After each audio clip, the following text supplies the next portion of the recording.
And then on her way out, she goes, "Mom, I'm about to leave." And like any other mother, her mother said, "Okay, Sherita, be careful."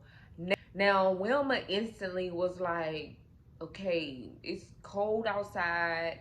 And like, she's a young girl.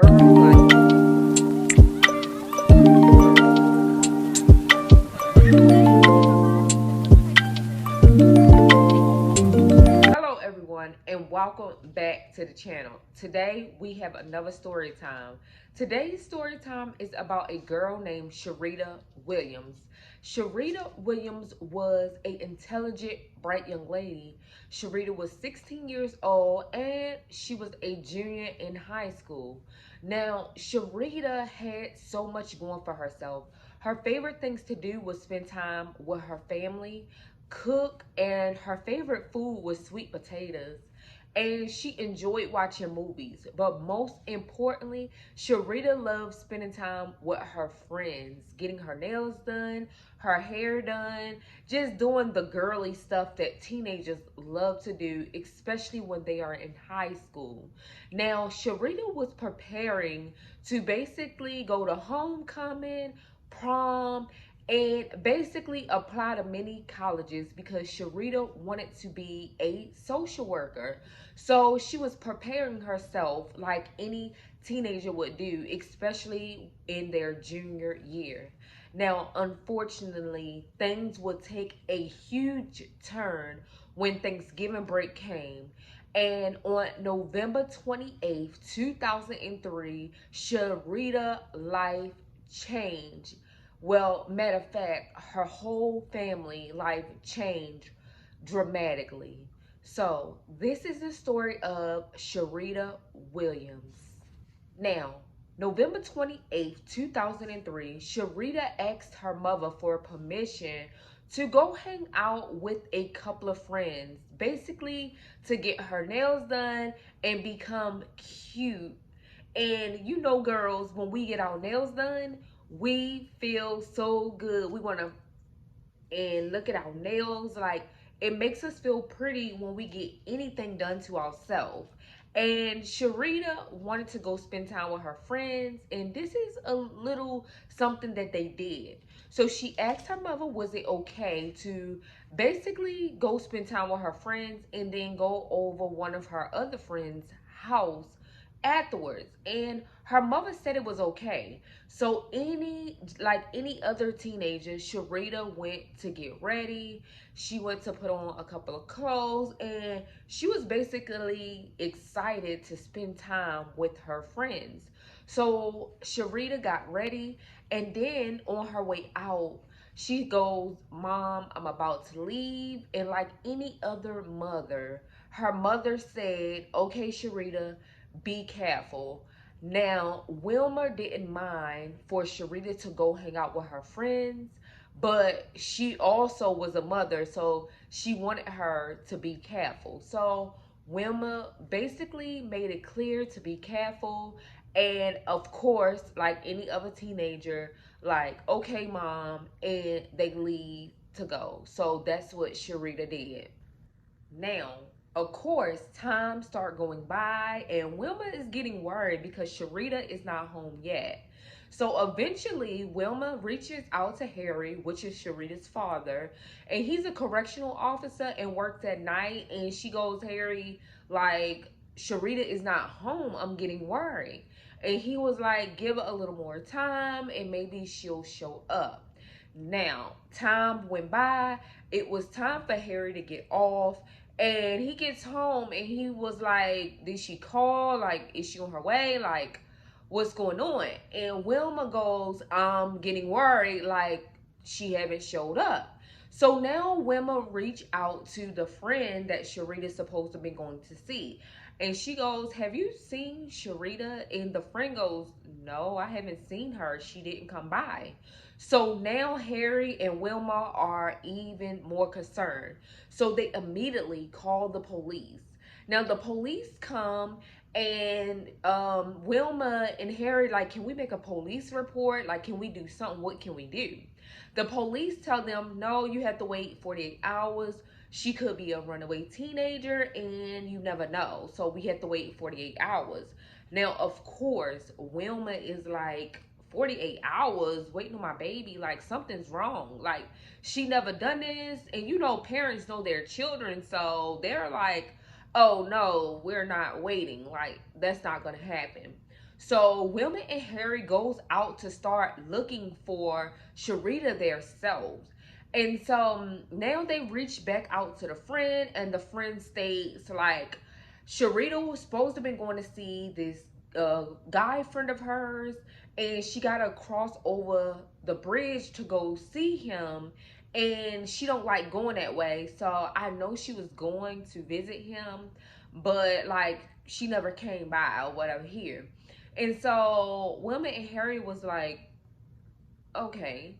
So then they find out where the friend stays and they go to his house. Now they start questioning his mother, like, have you seen my daughter Sherita? She's supposed to be coming by here. Like, have y'all seen her? And the mother goes, yeah, she came by here around 6 something last night. But I told her she had to go because my son was asleep because he works night shift and I wanted him to get rest and I didn't want her to come in and wake him. So she said she turned Sherita back around. Now, Wilma instantly was like, okay, it's cold outside and like she's a young girl. Like, you sent her back home. Like, she was like, whoa. So now Wilma is like, no, something is wrong. She was out late. Like, anything could have happened to her. So instantly, Wilma tell Harry, like, let's go check the bridge that her friend was saying, you know, she may be at. I mean, she, you know, walked through all the time. And so this bridge was nothing for a 16-year-old girl to be walking on at night, especially cold. It's getting dark. Like, she should not have been on that bridge. So they go and check, looking around and everything, and Wilma happens to see like a body. Like, it looked like a man just laying there, but instantly she calls the police, like, send police, I think we found a body, hurry up, hurry up. And at the same time, she's panicking, like, please. So police get there and they look, and it's a young woman and she's laying face up. So now they're like confirming that this is Sherita after they look at the person. The whole description matched Sherita. And Sherita was basically lying there face up with plastic bags in her mouth, like 2 plastic bags in her mouth, and also a black bag with a receipt in it, like with the, like somebody purchased a black shirt. And also they found Sherita's purse nearby her, and she was just left like, looked like somebody had touched her, did something to her. Like, her panties were like taken off, like her shirt was up. Like, she was left in a condition that would really worry her parents. Like, oh my God. So the detectives question Sherita's parents, and they go, how did y'all know to check here? And Wilma was like, well, one of Sherita's friends told us that she was going to go visit a guy friend and she had to cross this bridge. And so we came to look because, yeah, 48 hours is a long time to be waiting to search for my child. So detectives was like, okay, that makes sense. So now detectives get down the friend's name, the friend guy, and the friend, and they question Sherita's friend. And Sherita's friend tell them, yeah, she didn't like crossing that bridge, and like, but she wanted to see her guy friend. So now detectives go to this guy friend house, and mind y'all, these children are underage and Sherita was 16. So they wasn't giving out much of like the friend name. Like, they wasn't giving out none of the names because they were minors. But the police went to question the guy friend in front of his mother, And basically, the mother and him said, yeah, she did come by here, and my mother didn't let her in, so I didn't see her. And the mother said, I didn't let her in, but I didn't like her anyway, so I didn't let her in. And detectives was like, okay, well, would it be okay if we take your son down to the police station and give him a lie detector test and everything? So him and his mother, agreed. He took the lie detector test and he passed the lie detector test. So we know that he was telling the truth. So now it sent detectives back to square one. Now they start looking into the receipt that they found in a black bag that states that someone purchased a black shirt. And so they go to the mall where it was purchased at, and the surveillance cameras is not working. At this point, stores get good surveillance cameras. Y'all can help somebody's murder or anything. Like, why y'all got cameras but they don't work? So it was a dead end. The cameras weren't working at this mall. So now it puts them back to square one. Now it takes them all the way into 3 months later, when basically the investigators find out that it was semen on Sherita's clothes. So they do all of this research or whatever, and put it through the database, like police officers do and everything. And they couldn't match this semen with none of the sex offenders or anything that was registered in the database. Now, this process basically is for state, federal, it's basically a worldwide search, and no one matched this semen. So now at this point, the CODIS test basically found a match. Now, the match was to a guy named Warren Dixon. Warren Dixon just so happened to basically attend Sherita's school the same year Sherita did. Now, once all of this got put in the news media and everything, Warren Dixon that same exact year quit school. I guess the heat was on him. Now, Warren Dixon basically moved out of the town and moved elsewhere. Now, while he was there, he was living with his father. So basically, he moved as soon as all of this, came about. But guess what? He had wound up moving back to the town. So it was easy for detectives and stuff to basically find him. And it just so happened that Warren basically already was on probation, and he was visiting probation weekly. So it was easy for them to find Warren Dixon because he was back. Now, once they found Warren Dixon, they brought him in for questioning, and basically they questioned him, do you know Sherita? And he states, yes, I know Sherita. Sherita basically went to school with me, but I knew of her because of the murder situation, but in school I didn't really know her. And so detectives was like, did you see her, on this date? And he goes, no, like I didn't come in contact. I didn't see her. So at this point, detectives are confronting him now. Like, yeah, we placed your DNA with her, like on her. So explain, sir. And Warren was like, yeah, I confess. We did do something, but it was consensual. Like, she wanted to. And so detectives was like, are you sure? And they was like, we just don't believe that she wanted to. So then Warren began to confess, and he stated that he was coming from the mall and basically came in contact with Sherita. Now, when he tried to, come on to her, she turned him down, and that's when he forced her. So basically, he was placing himself at the crime scene and saying, yeah, I forced her, which would be rape, and basically confessing to the whole situation. Now, I don't know if Warren basically was like looking, I mean, seeing her at school, or maybe he approached her before and she turned him down. But just because she denied like whatever he was trying to do and was like, no, he raped her and he stuffed plastic bags down her throat.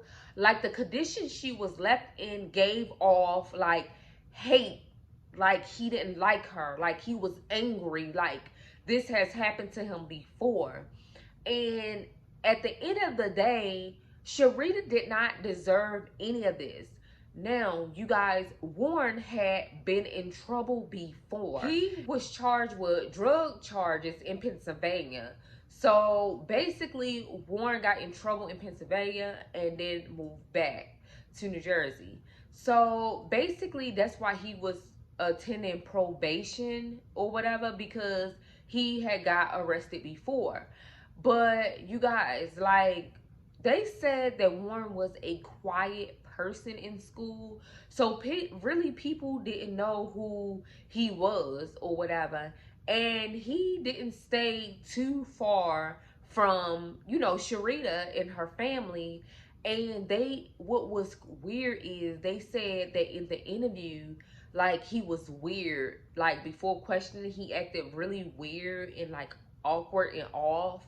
So like I'm pretty sure when she turned him down, like something in his head just snapped and he just did unnecessary stuff. Like just receive the word no and call it a day. But Warren did not do that. So Warren was convicted of aggravated manslaughter and attempt of aggravated manslaughter. You guys, Warren only got sentenced to 20 years, only 20 years, with the possibility of parole. Now, he will be able to parole in 2026. Now, of course, Sherita's parents and family did not agree with this. They were devastated because he killed her. He should have gotten life, but they were devastated, you guys. And who wouldn't be getting just 20 years and the possibility of parole? I mean, all because she denied, turned you down, said no. I mean, at the end of the day, when it's all said and done, like this whole situation was senseless. Like she did not deserve to lose her life over telling someone no. Like it should be okay and easy for someone to say no. No means no. But instead, Warren Dixon decided to kill Sherita Williams. Kill her. Take her life. Take her away from her family, leaving her family brokenhearted and without a child, without a cousin, without a niece, without a sister. All because he wanted to be selfish because she told him no. So, you guys, I pray for this family. I pray that they get some type of justice when he's able to parole and they tell him no. Because let's face it, some people be able to get parole, especially like sex offenders and rapists and stuff like that. They are able to parole, get back out, and sometimes it's some of them will go back into the same state of mind they were in before they went in there. Like someone else could be a victim of this same person that you are allowing to parole out of jail after murdering and raping this young lady that told you no. So you guys, I hope that you like, comment, and definitely subscribe to my YouTube channel. Remember, subscribing is definitely free. Join the family over here where we talk about things that happen in real life and things that we need to be aware of. And basically, you know, be more alert of our surroundings, the people we associate with. So you guys join the family over here and definitely subscribe. Peace.